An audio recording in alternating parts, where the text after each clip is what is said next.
corespunzător. Și cum mă spăl corespunzător, mă scuzați? Deci, pornești robinetul, pui săpun în mână, freci bine, clăchești, te ștergi cu prosopul, oprești robinetul, la revedere. Deci întâi pornesc robinetul. Da. Dar dacă inițial sunt murdar, pun virusul pe robinet, mă spăl de virus, când închid robinetul iau virusul înapoi. Oh, da, mă. Ce se întâmplă aici, mă?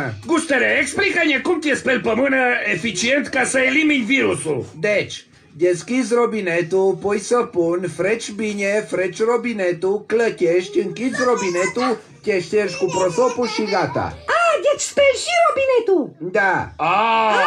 Păi cum altfel, mă? Dar dacă am virusul, îl pun pe robinet. Dar speli și robinetul. Da, dar îl iau înapoi de pe sticla de săpun lichid. No.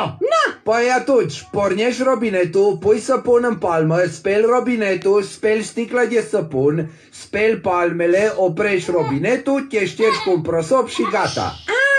Așa. Dar totuși... Ce totuși, mă, Dumbo, că ți-oi pușcat două? Mai clar de atâta nu se... Da, când ies, pun mâna pe clanță și pe aia am atins-o și la intrare. Deci după ce mă spăl, iau virusul înapoi de pe clanță. Păi stai că e complicat. Păi du-te că eu mă spăl pe geam. Cum te speli pe geam? Ca fiecare seară vine armata și dă cu dezinfectant până oraș. Și să depune pe geam, mă duc și frec mâinile de geam. Nu așa, fii atent, mă, că-ți explică gușterul. N-o să aud. Deci atunci, deschizi ușa cu un prosop să nu atingi clanța. Pornești robinetul, pui săpun, speli robinetul, speli sticla de săpun, speli palmele, te ștergi cu un prosop.